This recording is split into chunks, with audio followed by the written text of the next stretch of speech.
Si Raja Gaul.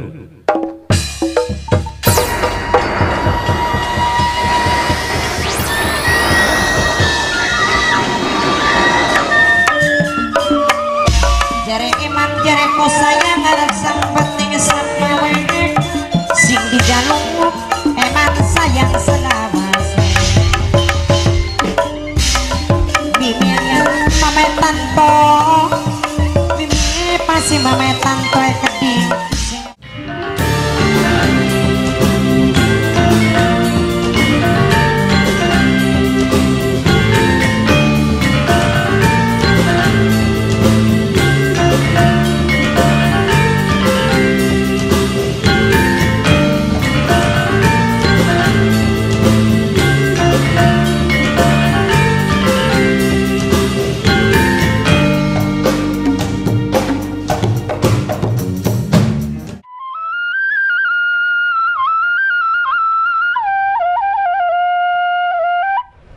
Bukan kabar yang asing lagi bahwa negeri Indonesia memang sangat terkenal dan kental dengan berbagai macam budaya.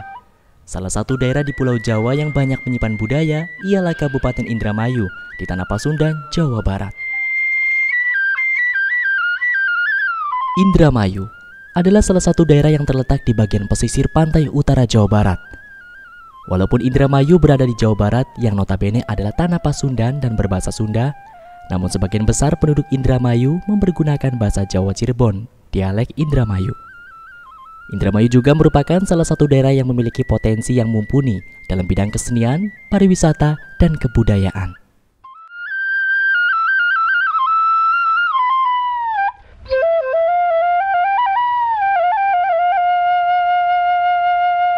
Budaya ibarat jantung pada tubuh yang perlu dijaga kesehatannya. Jika tidak dijaga, tubuh akan runtuh dan tinggallah rangka di mata dunia. Begitupun dengan seni dan budaya khas masing-masing daerah di Indonesia.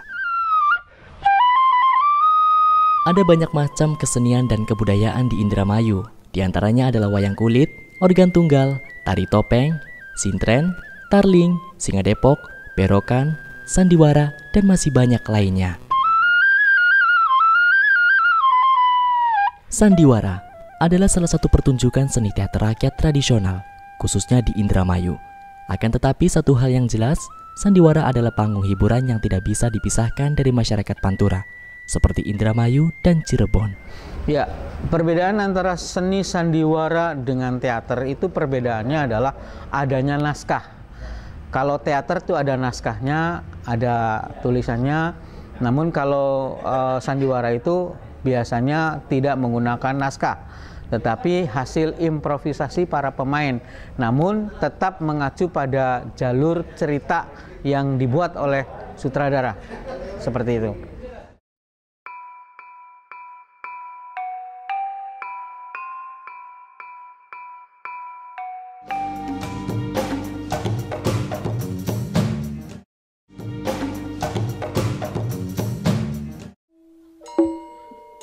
Beredarnya kaset VCD sandiwara dari berbagai grup di kaki lima menjadi bukti dari bagaimana lekatnya panggung sandiwara dan masyarakat Pantura.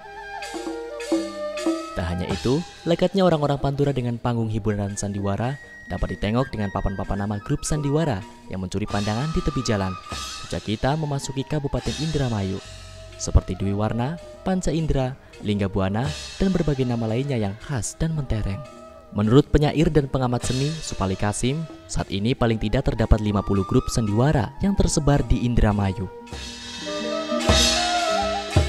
Secara khusus memang belum ada penelitian sampai ke sana gitu. Tetapi dari beberapa tokoh sandiwara yang jumlahnya cukup banyak, salah satu diantaranya adalah Domo Suraji. Domo Suraji itu seorang yang multitalenta. Beliau bisa sebagai sutradara, bisa sebagai pemain utama, bisa sebagai penari, dan juga bisa sebagai bodor. Dan ada kecerdasan tersendiri pada Pak Domo Suraji ini. Beliau juga bisa menuliskan skenario secara garis besar ya. Dan di antara para aktivis sandiwara sejak tahun 40-an, 50-an, 60-an, saya kira Domo Suraji salah satunya yang merupakan intelektualnya cukup ya, karena beliau waktu itu juga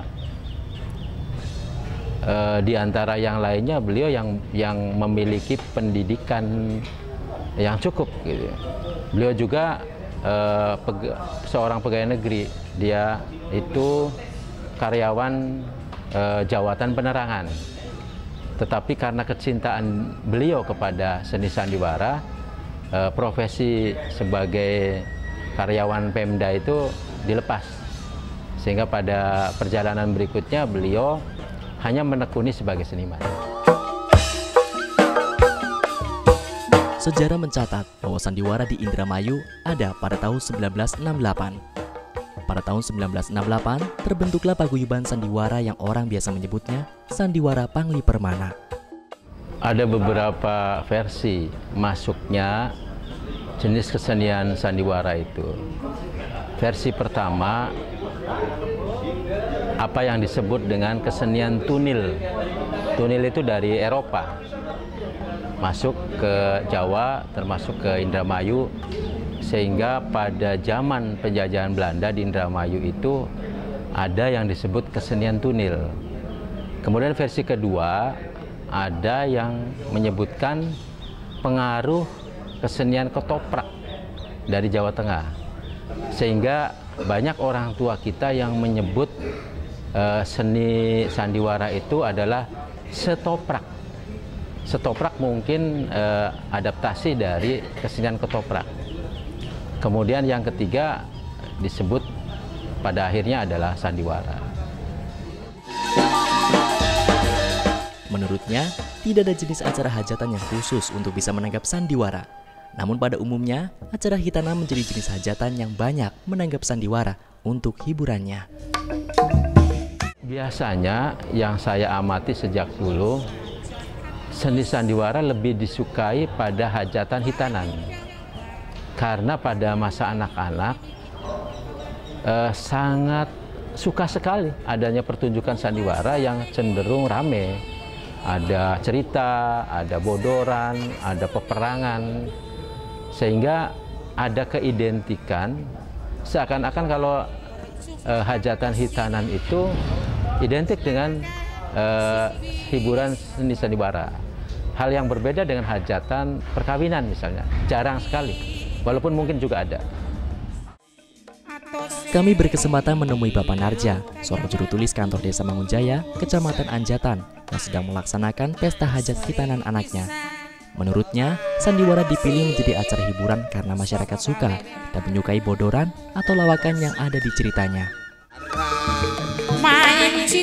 Bapak lebih memilih sandiwara sebagai media hiburan, Pak? Oh, karena saya paling oke sandiwara ini. Lebih rame, tidak sama masyarakat enak.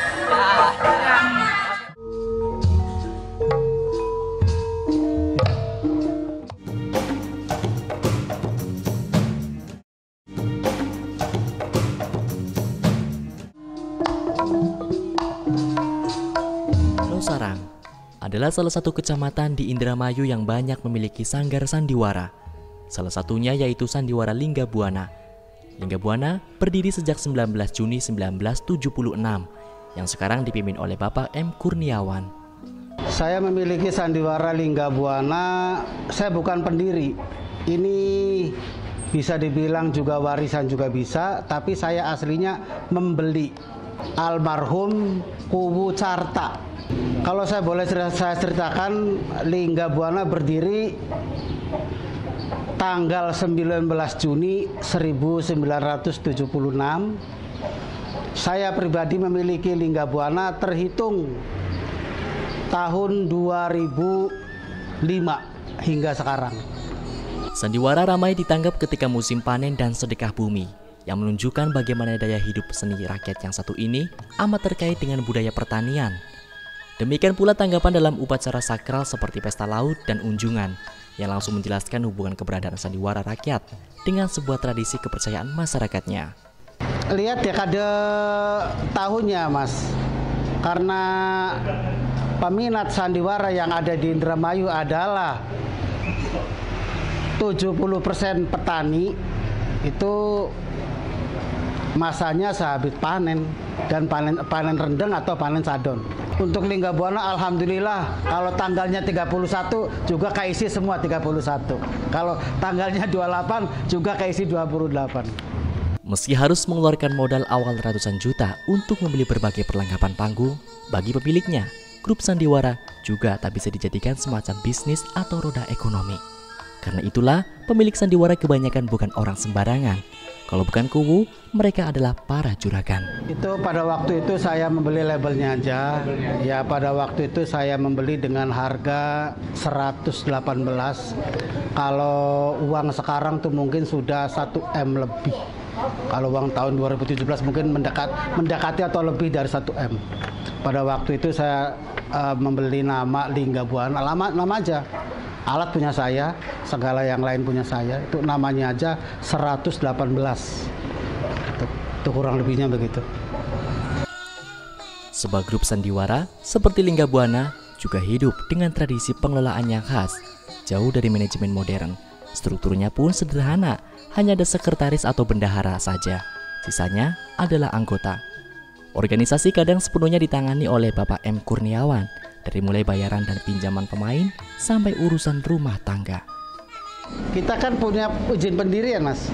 Kita punya izin pendirian itu yang tadi dipertanyakan, ketua, pimpinan, sekretaris dan lain sebagainya. Itu sementara izin pendiriannya di bawah Mentas karena setiap hari itu harus dibuktikan kepada pamong budaya. Pamong budaya selalu menanyakan, di fotokopi nggak boleh, menanyakannya yang asli. Jadi izin pendiriannya kami selalu dibawa oleh sekretaris yang ada di lapangan. Demikian pula dengan kontrak pemain, sehingga pemain tidak bolos dan main di grup sandiwara lain. Kontrak kerja di atas kertas memang ada, namun semuanya dikembalikan berdasarkan kepercayaan saja antara pemilik dengan dalang atau pemain. Kalau sandiwara tuh hampir mirip dengan bola sih Mas. Dengan bola. Jadi anggota yang ada di Lingga Buana adalah terkait dengan personil yang punya kasbon, dalam arti utang piutang dengan pihak Lingga Buana. Enggak kontak juga, enggak. Cuman ya bisa dibilang uang ikatan. Uang ikatan iya. Saya punya uang pinjam 50 juta misalkan. Ini cuma sekedar ikatan. Di saat anggota tersebut keluar dari Lingga Buana, uang ikatannya dikembalikan gitu. Kesenian sandiwara dipentaskan di atas panggung yang umumnya berukuran 8 x 10 meter dengan tinggi sekitar 1 meter dan atapnya dibuat dari besi atau bambu dengan terpal sebagai pelindung. Di bagian belakang dipasang 8-10 kelir atau layar background yang digantung di atas panggung. Masing-masing kelir ini menggambarkan aneka suasana seperti keraton, hutan belantara, taman, atau juga pemandangan desa, pemandangan segara, dan sebagainya mengikuti cerita yang sedang dimainkan. Pemain sandiwara biasa disebut dalang. Setiap dalang memiliki peranan sesuai dengan cerita yang akan dipentaskan. Kami berkesempatan untuk bisa menemui seorang dalang sekaligus sutradara pada hari itu. Namanya adalah Bapak Rusendi. Ia sehari-hari bekerja sebagai pegawai asuransi. Namun, ia selalu aktif jika ada panggilan mentas di sandiwara Lingga Buana ini. Kesenian sandiwara bisa dikatakan unik karena para pemainnya mempunyai ragam kostum. Di atas panggung, beberapa pemain menggunakan kostum kerajaan lengkap dengan keris terselip di pinggang, namun berinteraksi menggunakan bahasa khas Indramayu.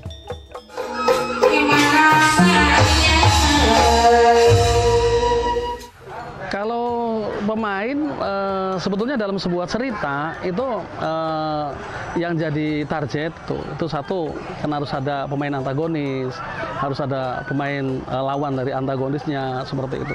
Jadi kalau struktur enggak, jadi kita artinya berbeda-beda tergantung cerita lah seperti itu. Nggak monoton seperti itu saja. Jadi tergantung cerita, disesuaikan dengan cerita saja. Untuk bisa menjadi seniman sandiwara, seorang calon seniman disarankan untuk memiliki bakat seni. Jika dipaksakan, maka hasilnya di panggung akan kurang memuaskan penonton. Di Sandiwara Linggabuana ini sendiri tidak ada latihan khusus untuk menghafal naskah dan mengetahui alur cerita. Semua pemain dituntut untuk bisa improvisasi dan melakoni tokoh, namun juga harus sesuai dengan cerita yang sedang dimainkan. Betulnya dari sisi karakter itu sudah ada, artinya pembawaan itu sebetulnya. Karena seni itu kan tidak bisa dipaksakan gitu. Jadi kalau tidak ada pembawaan, tidak ada bakat, itu belum tentu betul-betul bisa. Jadi dari bakat itu ada, dari sisi bakat. Apakah ada sistem berlatih sebelum mentas, lalu seperti apa kesulitan dalam berlatih itu? Oh enggak, kita di sini spontan aja. Spontan aja, nggak ada berlatih, nggak ada pelatihan, nggak, spontan aja. Lalu lakon apa saja yang pernah dimainkan? Oh itu nggak bisa dihitung ya. Kalau cerita tentang lakon nggak bisa dihitung karena 1 tahun aja itu udah puluhan. Jadi setiap lakon kan berganti-ganti itu. Jadi nggak bisa dihitung banyak.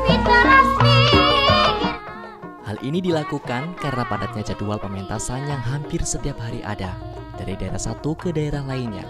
Untuk 1 kali pementasan sandiwara, para pemain umumnya membawakan 2 judul cerita, yaitu cerita siang dan cerita malam. Cerita siang biasanya berisi tentang kisah-kisah babad atau sejarah daerah, disisipi dengan lawakan. Mayoritas penontonnya juga masyarakat umum, mulai dari anak-anak sampai orang tua. Untuk cerita malam biasanya masih juga bercerita tentang sejarah dan cerita-cerita kearifan lokal. Pementasan malam inilah yang paling menjadi daya tarik dari penonton, sebab penonton bukan hanya disuguhkan dengan pelakon para pemain yang jenaka, namun juga penonton dimanjakan dengan tarian dan gemerlap warna-warni dari lampu sorot yang menyinari panggung. Semua suguhan itu tidak akan didapatkan penonton pada siang hari. Kalau tari serimpi itu kita tampilkan itu sebagai ucapan selamat datang kepada pemirsa, gitu, kepada penonton, itu sebagai ucapan selamat datang. Artinya kita tampilkan di awal itu maksudnya. Nah kalau masalah seperti ada buta dan lain sebagainya itu nggak menurut urutan nggak mas. Itu tergantung daripada cerita itu. Jadi bisa saja kadang di depan kayak buta, kadang di belakang, tergantung cerita itu. Jadi tidak lewat urutan pertama harus ini enggak. Jadi disesuaikan dengan isi daripada cerita yang akan digelarkan saat itu. Nah, untuk sekali pentas mereka biasanya menerima upah berbeda-beda sesuai dengan peran dan posisinya. Nah itu kebalik gitu mas, itu kebalik itu 180 derajat kebalik. Barusan saya jelaskan justru sandiwara ini paling murah ini mas sandiwara. Harga dari sisi harga dan dari sisi honornya juga paling murah. Cuma sampai bayangkan kita nggak usah dengan jauh-jauh seperti seni di luar Indramayu, kita di Indramayunya saja. Sandiwara itu yang anggotanya itu 60 lebih, anggotanya 60 lebih. Di Indramayu hanya budget 15 juta kan, yang anggotanya 60 lebih gitu. Coba Anda bayangkan wayang, ya, kita ambil langen budaya saja, wayang itu di atas 20 juta itu maksudnya. Padahal dalangnya hanya satu, hanya dalang dengan pancak saja. Artinya anggotanya cuma sedikit itu, tapi budgetnya di atas 20 juta itu. Itu yang orang banyak itu. Jadi kalau masyarakat menilai bahwa hiburan sandiwara itu mahal, itu salah menilai. Justru ini yang paling murah sandiwara itu. Tadi saya jelaskan kejeringannya udah kecil itu aja berapa anggotanya, alatnya nggak seberapa. Itu kalau pentas 20 juta itu, 20 juta itu. Nggak pernah pentas itu murah. Itu sandiwara itu yang paling murah, itu hiburan yang paling murah dan meriah itu, seperti itu. Dan inilah juga yang membuat para dalang atau seniman sandiwara memiliki rasa cinta yang besar dan tetap setia dengan panggung sandiwara, meski memang tak bisa dijadikan andalan hidup. Karena itulah tak jarang dalam kesehariannya mereka bekerja dari mulai tukang jahit, petani, tukang ojek, hingga yang serabutan. Bahkan sampai ada olok-olok, siang jadi tukang beca, malam jadi raja.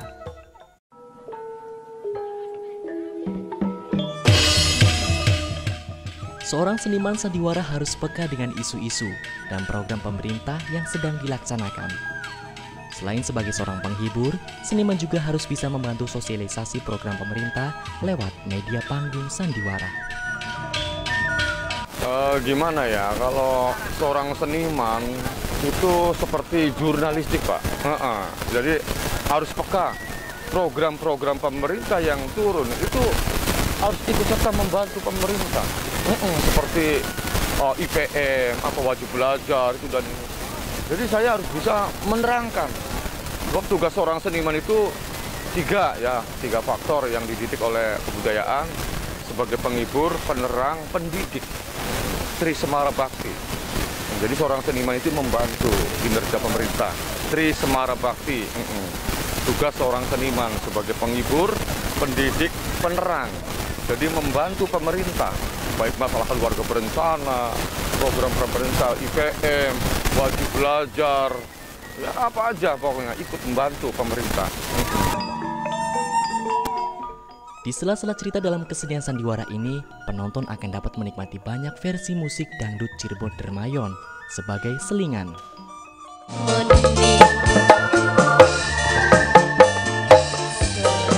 Berposisi sebagai apa, Pak? Saya seruling. Pemain? Pemain seruling, pemusik. Nah, selain pekerjaan di Lingga Buana, sehari-hari pekerjaannya apa, Pak? Nah, untuk pekerjaan pokok saya tuh di bidang ini, Pak, jamur saya. Jamur tiram. Sehari-hari jadi untuk yang namanya seni nggak seharusnya tiap hari atau tiap bulan jalan gitu kan, ada pereknya gitu kan. Jadi saya tuh untuk sehari-hari, kegiatan sehari-hari saya tuh di jamur, Pak, petani jamur gitu. Suling yang dimainkannya harus laras dan harmoni dengan alat musik lainnya. Dalam sandiwara, suling menjadi ciri khas tersendiri di musik ini. Jenis musik sandiwara hampir mirip dengan musik tarling, namun yang lebih dominan adalah suara suling dan gamelannya. Ya suling tuh pakainya perasaan, Pak. Kalau niupnya rendah mungkin nadanya juga rendah gitu. Kalau tinggi pun ya, kalau niupnya tinggi nadanya juga tinggi gitu, Pak. Jadi kalau suling tuh pakainya perasaan gitu. Kalau suling. Kalau alat musik lainnya kan itu kan paten, Pak. Kalau suara itu ya itu nggak bisa digedein, nggak bisa dikecilin gitu. Kalau alat musik yang lain, alat pukul namanya apa ya? Ini kan alat tiup. Jumlah alat musik yang dimainkan memang mengikuti standar musik gamelan. Namun ada kalanya musik sandiwara dikolaborasikan dengan alat musik pengiring tarling dan dangdut.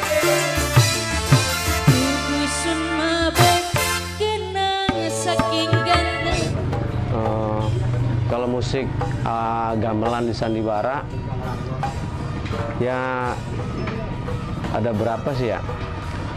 Ada bonang, Pak ya.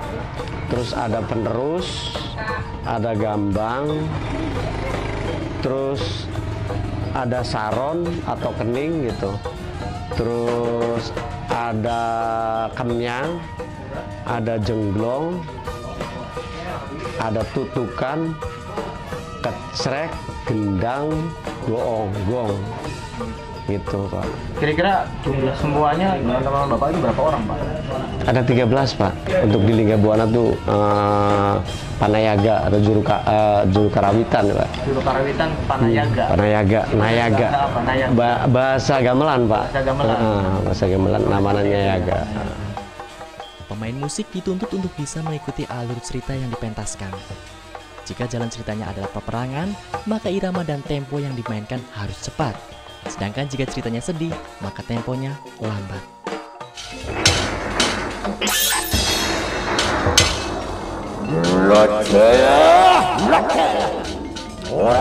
Kalau seruling, Pak, seruling di sandiwara ataupun saya ngiringin musik klasik ya, Pak.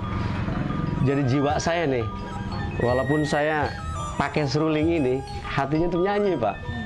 Gimana caranya bisa menyentuh hati orang gitu. Bisa hati orang, bisa kalau bahasa Jawa mah gagas ya, Pak ya. Ngenes lah orang. bikin orang pengen nangis gitu. Gitu, Pak. Harus dijiwai sebenarnya gitu.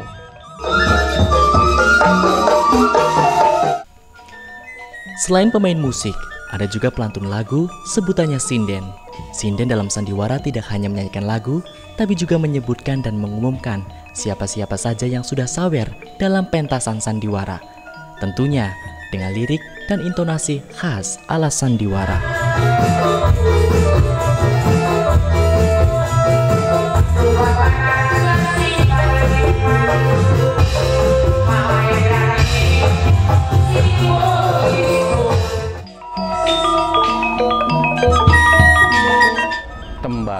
itu sebenarnya adalah ilustrasi dari cerita. Ilustrasi cerita itu untuk menambah bobot cerita ataupun menggambarkan sesuatu pada cerita. Sehingga ketika cerita sedih atau cerita gembira atau cerita yang mengagetkan, ilustrasinya itu dengan tembangan. Tembangan adalah mempertegas latar pada cerita itu. Tetapi ada satu hal yang harus digarisbawahi. Seharusnya kalimat-kalimat dalam tembangan itu juga mengikuti alur cerita. Ketika cerita sedih, cerita gembira, atau cerita yang mengagetkan dan seterusnya, bukan hanya alunannya saja yang mengikuti, tapi juga harusnya kata-katanya. Maksud saya yang harus digarisbawahi adalah akhir-akhir ini, atau mungkin sudah beberapa satu dekade lebih, kata-kata dalam tembangan sinden itu tidak lagi mengikuti cerita, tetapi mengikuti orang yang sawer.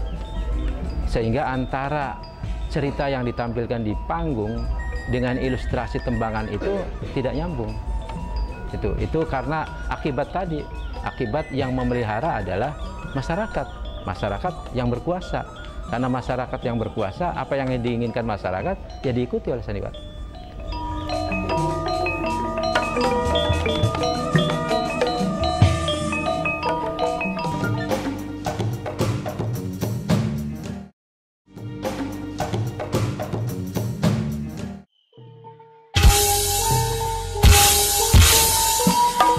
Dewan Kesenian Indramayu merupakan lembaga yang dibentuk oleh masyarakat seni dengan tugas utamanya adalah membantu pemerintah dalam melestarikan kesenian daerah.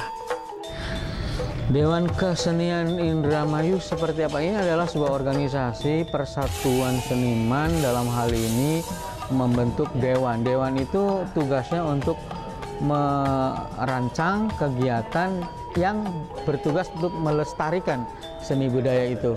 Jadi forumnya adalah forum diskusi, forum perencanaan, forum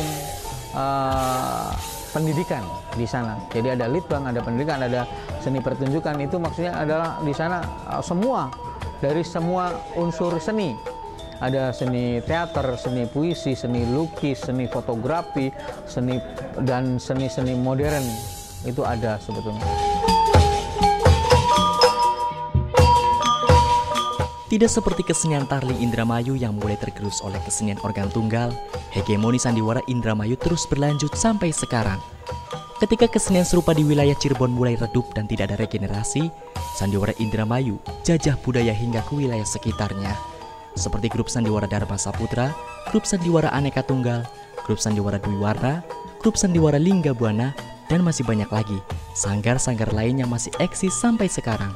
Bahkan banyak grup baru bermunculan, sebut saja grup sandiwara Galuh Ajeng dari Loh Bener dan grup sandiwara Si Perunggu Kembar dari Kroya Indramayu.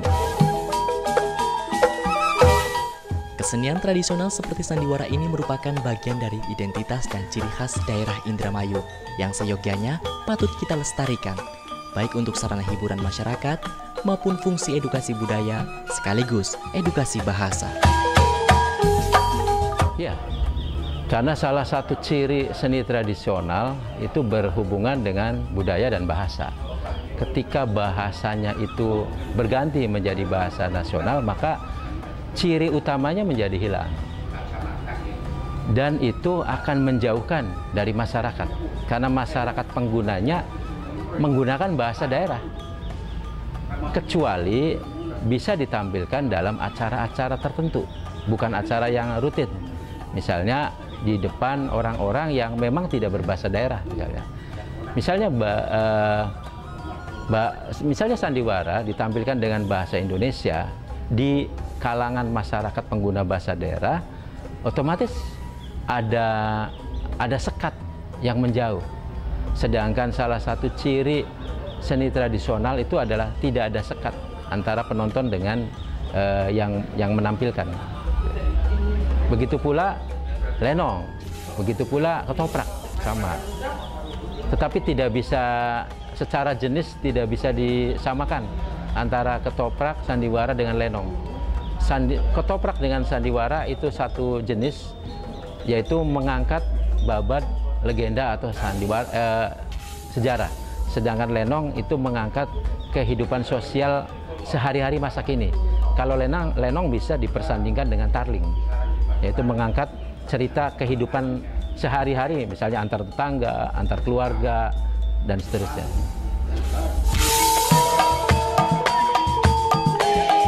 Panggung sandiwara sebagai hiburan masyarakat Pantura telah menjadi sebuah pertahanan yang unik untuk mempertahankan sebuah identitas. Di atas panggung sandiwara, penonton tidak hanya sekedar menemukan tontonan dan hiburan, tapi juga bertemu dengan identitas mereka lewat cerita yang diambil dari berbagai mitos, babat, dan sejarah. Dan sebagaimana watak dari kesenian rakyat, seluruhnya muncul dari bawah, bukan dari sebuah rekayasa atau strategi kultural para elit budaya atau birokrasi. Hal ini tentunya lepas dari soal bagaimana mitos, sejarah, dan babat itu ditafsirkan. Untuk bisa melestarikan seni sandiwara ini, berbagai cara dilakukan oleh para pemilik sanggar, mulai dari menjual VCD DVD pementasan ataupun menyediakan peralatan video streaming lewat channel YouTube. Kalau sekarang kita lewatnya kaset, lewat YouTube. Jadi promosi khususnya Lingga Buana dari pemanjer itu bisa dibilang 40% hasil melihat daripada YouTube. Selain YouTube dan kaset itu media penyebaran di apa? Tidak ada. Media penyiarannya kita lewat pentas door to door. Dengan cara demikian, maka promosi dan eksistensi dari sandiwara masih akan tetap terjaga, khususnya untuk generasi muda yang lebih menyukai film, televisi.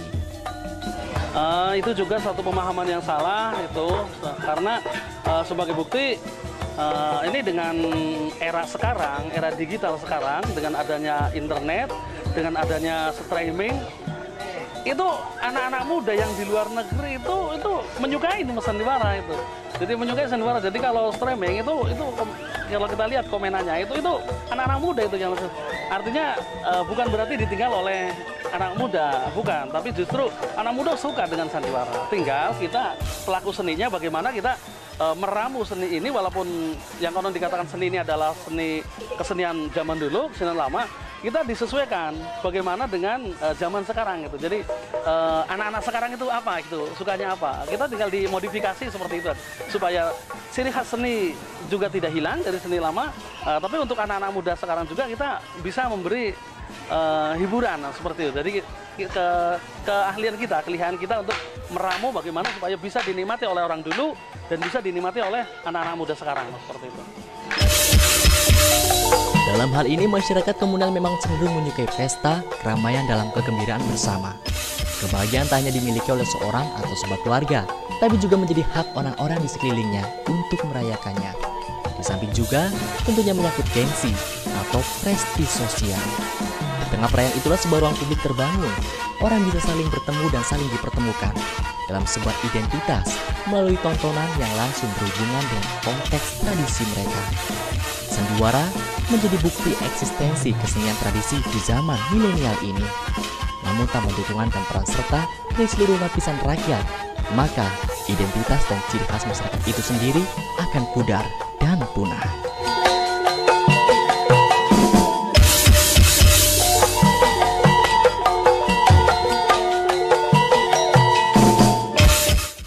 Sebagai wujud cita rasa dan karsa manusia, maka apresiasi seni harus dipentaskan. Sandiwara Lingga Buana menjadi bukti salah satu apresiasi seni yang masih eksis dari generasi ke generasi, yang selalu ditunggu oleh para penikmat seni. Meskipun bersaing dengan film dan tayang televisi yang kian hari kian tidak mendidik. Lestari budaya, maka lestari juga masyarakatnya. Dening sedoyo para kadang pinangira lan para elang kang sampun kumpul ngariung empak merbayaksa rampak sekar pusparagam basis gumbelaring baris